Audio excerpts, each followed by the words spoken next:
दोस्तों नमस्कार, मैं आपका दोस्त नरेश कुमार और ये हमारे साथ में पंकज सक्सेना जी हाँ जी, मैं पंकज सक्सेना, आपका दोस्त, आपका भाई। और हमारे राजेश जी। नमस्कार दोस्तों, मैं राजेश कुमार, आपका दोस्त, आपका मित्र, आपका भाई।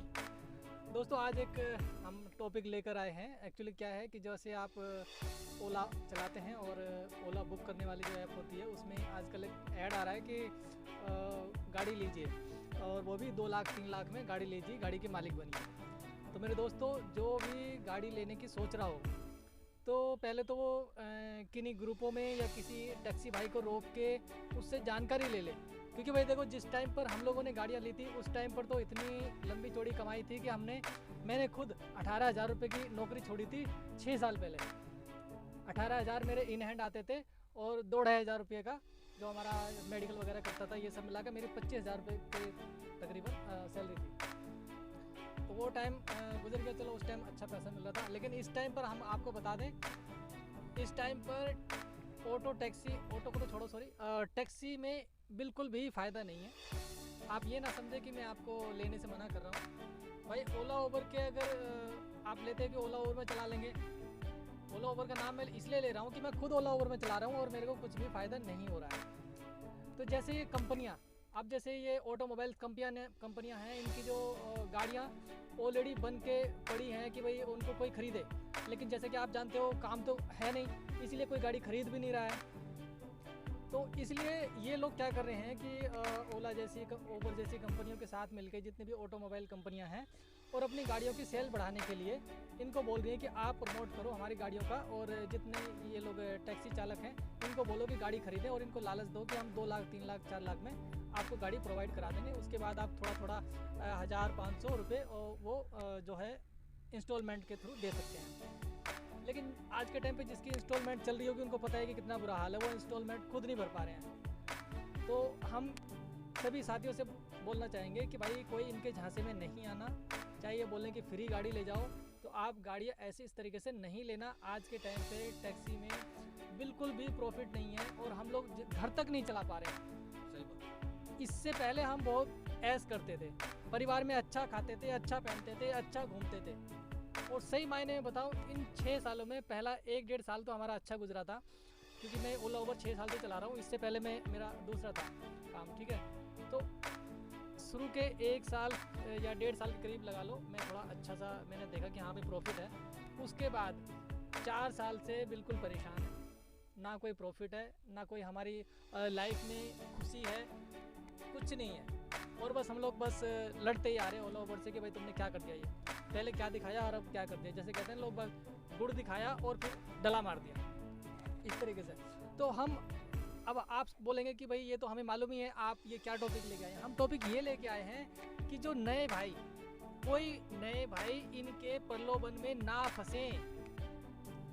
अभी जो ये 1 लाख 2 लाख 3 लाख में गाड़ी के हिसाब से वो छोटी गाड़ी, बड़ी गाड़ी, उससे बड़ी गाड़ियाँ दे रहे हैं और जो है इंस्टॉलमेंट कर रहे हैं। तो भैया कोई इनके चक्कर में ना फंसे।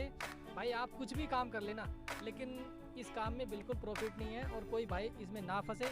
अगर किसी भाई को बात करनी है तो हमारे ग्रुप में आ जाए, हमसे बात करें, पूरी जानकारी ले लें, उसके बाद ही टैक्सी ले, क्योंकि हम नहीं चाहते कि हमारा कोई टैक्सी वाला भाई या कोई नया भाई भी आके इसमें फंसे और फिर पूरी ज़िंदगी रोता रहे।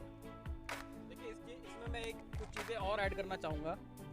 जिस प्रकार कंपनियां जो ऐड लेकर के आई हैं, उसमें आपको 2 लाख रुपए में हैचबैक वैगनार गाड़ी, ये सेंट्रो गाड़ी, और 3 लाख रुपए में सेडान जैसे कि डिजायर, एक्सेंट, अमेज, ये गाड़ी, और 4 लाख रुपए में आपको अर्टिका और इनोवा जैसी गाड़ियाँ। आप सभी जानते हैं कि इतने में ये गाड़ियाँ नहीं आती। तो इस समय पे कंपनियां जो हैं प्रलोभन दे रही हैं। इनके साथ में ऑटोमोबाइल कंपनियां मिली हुई हैं, बड़ी बड़ी कंपनियां हैं, आप सब जानते हैं।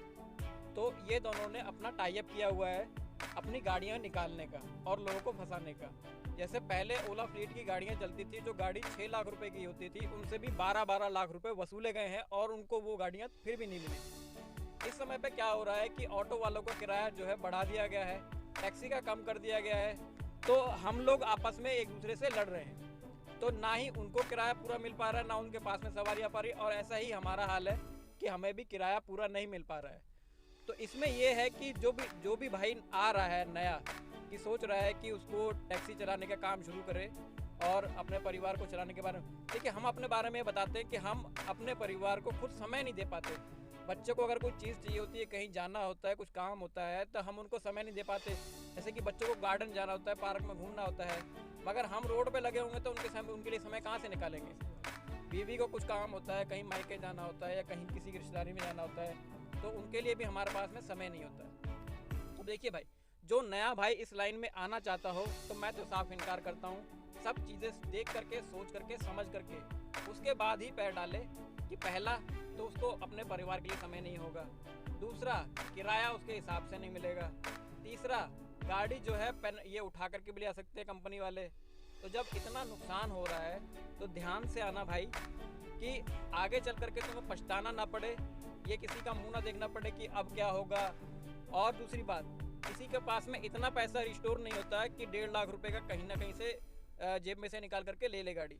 तो इतना पैसा लेने के लिए भी बाहर से किसी से कर्जा मांगना पड़ता है, घरवाली का कोई सामान होता है वो गिरवी रखना पड़ता है, या और भी कोई क्या नाम है, कहीं से पैसा अरेंज करना पड़ता है। तो अपने पैसे फंसा करके इस कंपनी के काम में आना, गाड़ी चलाना, टैक्सी चलाना, तो मेरे हिसाब से कोई प्रॉफिट का काम नहीं है, फ़ायदे का काम नहीं है। तो जो भी भाई नया आना चाहे वो सोच समझ करके आए।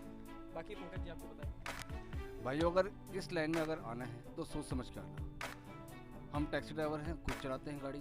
हम मुश्किल से 20 से 25 हज़ार रुपये महीना कमाते हैं, और 20-25 हज़ार में हमें अपनी गाड़ी की इंस्टॉलमेंट भी देनी होती है, और हमें अपने घर का खर्चा भी चलाना होता है, और उसी में गाड़ी के पेपरों का भी खर्चा करना पड़ता है। यानी कि अगर हमारी कुल कैलकुलेशन देखेंगे, साथ साथ आपकी गाड़ी की वैल्यू भी गिर रही है। ये ध्यान रखना आप कि आपकी गाड़ी की वैल्यू भी गिर रही है।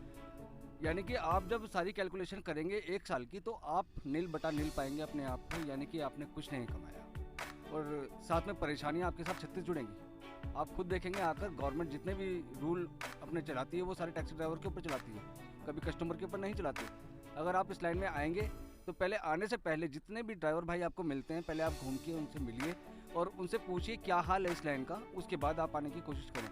अगर आप आ गए, बाद में पछताओगे, फिर आपको समझाने वाला भी कोई नहीं मिलेगा, क्योंकि आप एक बार पैसे खर्च कर चुके हैं, और पैसे खर्च करने के बाद फिर आपके पास कोई दूसरा चारा नहीं बचेगा। आपको फिर हमारे तरह जैसे हम पिस रहे हैं वैसे ही आपको पिसना पड़ेगा, वो आपकी फिर मजबूरी है। बिल्कुल दोस्तों, जैसे पंकज जी ने बताया, बिल्कुल सही कह रहे हैं। और मैं तो सलाह दूंगा कि अगर आपको कहीं से प्रलोभन मिलता है कि भाई हम आपको बहुत सस्ते में गाड़ी दे रहे हैं, तो इस लाइन में ना ही आए तो अच्छा होगा।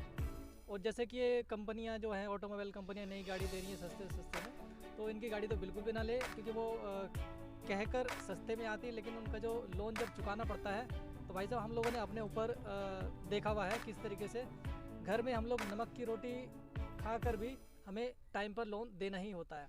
तो ये बुरी हालत है। तो इस तरीके से इस फील्ड में ना ही आए तो अच्छा रहेगा।